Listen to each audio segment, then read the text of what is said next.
Hi everyone, I'm Donna from That Beautiful Mind, and I want to talk to you a little bit today about melatonin and our take on it as a family. For those of you that don't know, my son Alfie is nearly 7 and he was diagnosed with global development delay and autism when he was around 2.5.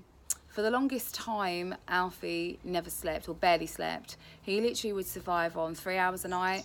I mean, there just didn't seem to be that trigger to make him tired, and we tried everything. Every sleep routine, sleep training, wearing him out, not letting him have naps, changing his diet, which is tricky enough when, you know, as an autistic child, he barely eats anything. But you name it, we tried it for the longest time. We were quite fortunate in that Alfie had an early unofficial diagnosis by his paediatrician of autism. So straight away that they connected that with his trouble sleeping. But it was around the age of about 3 that we first realised that you could get anything to aid sleep. We'd taken him prior to this to the GP and begged, you know, come on, we can't cope. We're not sleeping, we can't do it, he's not sleeping, what is there anything we can give our child? And the GP's no. Well, eventually, you know, the paediatrician mentioned melatonin.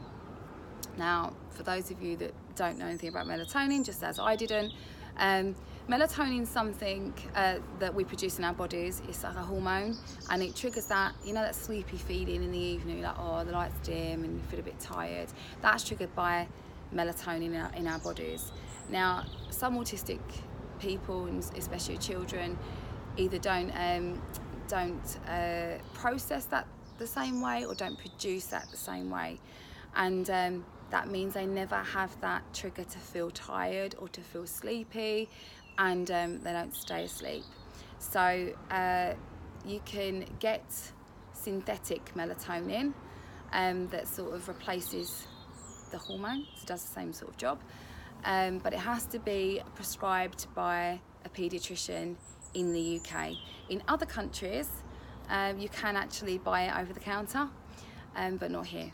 So it tends to be something that really does divide the communities and divide the GPs, divide the paediatricians, opinions, parents, because essentially you are giving your child medication to get them to sleep. So there's a lot of controversy around that. All I can say is from our personal perspective, mine as a mum and our story as a family, and what we found.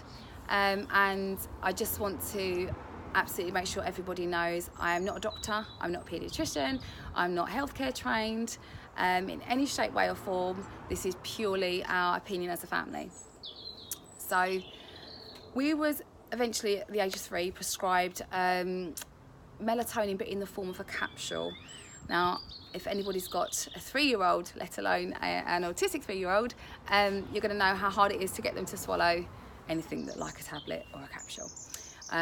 The idea behind the capsule is because they're slow release, so there was a reason it would have kept him asleep sort of through the night, but that was a no-go after you know, a couple of nights of meltdowns. It was just not going to happen. We didn't at that time realise there was another option, so I took myself to Google, and from doing that I realised that there is actually an option of liquid melatonin. Now, it appears to be something that many paediatricians don't either mention or don't like to prescribe. They always like to try the tablets first because the tablets are better for slow release.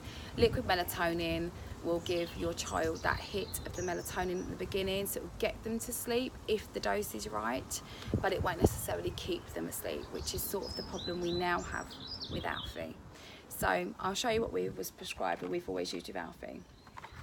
So this is called Kidnaps. It's melatonin, 1 milligram in 1 milliliter oral solution. Comes in a little bottle like this. Now there are other brands. It's just that Alfie had this one first, and I think he liked the flavour, or didn't. He doesn't like the flavour, but he doesn't detest the flavour enough where we can't bribe him to take it. And so when we did go to a different chemist to get a different brand. Yeah, we had to take it back and start it again. But this is literally liquid gold in our house. It's something that we cannot be without. It's something that we always make sure, not only are we following the instructions, but we make sure that we don't run out. Now, with liquid melatonin, Alfie is on 3.7 mil at the moment, and he's quite a big lad. They basically calculate it on their weight when the paediatricians prescribe it to you. And I would say, if it doesn't work, call them up, speak to them, because it happened with us for a while and they kept having to adjust it and raise it. They tend to start quite low and they'll just raise it until it's sort of, you get to that sweet point where within half an hour your child will fall into like a nice sleep. And honestly, the first time, I think Alfie was 3-ish, the first time that we used this with Alfie, it seemed to just hit him really hard. I feel like his body must have just needed this sleep for 3 years, as did mine. But the thing was, as soon as he fell asleep, the amount of guilt I felt as a mum, I'm like, oh my God, I've drugged my child to sleep. I cried, and I was like, you know, and I was like, do I try and wake him up? And I'm like, oh no, because he's in a deep sleep. And I sat up with him I didn't get a wink of sleep all night because I sat with him and it was with me, and I put him in my bed, and he's always in my room anyway, but I had him actually sort of with me, waking up, checking is his breathing okay. I was like, I'm never going to give him this again. And it was just so scary to see a child that never sleep go into a deep sleep very quickly. And then, you know, the next day I phoned up and spoke to his the secretary of the paediatrician, and then the paediatrician reassured me that that was perfectly normal, especially because it's the first time he's been taking it, and actually that it's good for his body. And she did emphasise this at the appointment, that, you know, it's absolutely vital that children get sleep. It's so important to their development, it's so important to their moods, their days, their health. And it's also really important that as parents we get some rest. It's hard enough anyway raising a child with special needs, and you know, we really do need some rest. So yeah, that sort of didn't make me feel any less guilty, but I thought, well, she's saying it's the best for Alfie, and you know, so let's go with it. So we did. I can honestly say, other than having to go back, we have to go back for regular checkups, obviously it's the medication that he's on. Other than that, and adjusting the levels up, because every now and then, like recently, it's not really working the same way at the moment. So we're realising we need to adjust it out, because he's grown. But I can honestly say, it's the biggest, or one of the biggest life-changing things with us in our life raising Alfie. It is so huge. I mean, we do have to take regular breaks from it.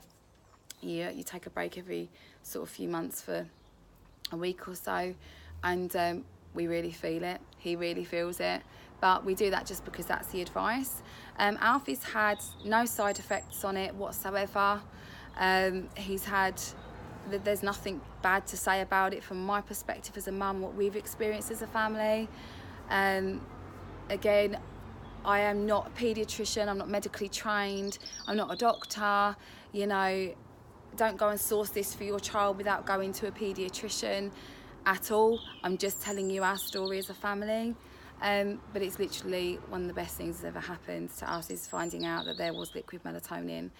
And I feel like, as a mum, to help other parents, you need to know that it exists, because there's not many people that are going to shout about it, and it's definitely not something that many paediatricians are going to say, hey, we actually can offer this to you. I know it's really expensive. At the time, we'd have paid any amount of money to sleep, but it has to be prescribed by a paediatrician. So I just thought I'd do a video on that to let you know that from our perspective, it's been amazing and fantastic. We are moving forward, going to try to get Alfie onto the melatonin tablets, because they are slow release and they should keep him asleep in the day. Alfie's sleep pattern, he will still wake up at 2 or 3 to start his day, or often he'll wake up from 1 till 4, 1 till 5. So that's sort of a bit of an issue for us now. And yeah, we've had nothing else bad to say about, nothing bad to say about using melatonin with our son. So hopefully that's helped. If you've had any questions or any alarm bells have been ringing, obviously take the advice of your paediatrician and do your own research and follow your instincts as a parent. But I just want to let you know that there is something out there that does exist that's worked for us, just to make sure that you at least have all the information at your fingertips when you go into your next paediatrician's appointment. Okay, take care and lots of love. Bye.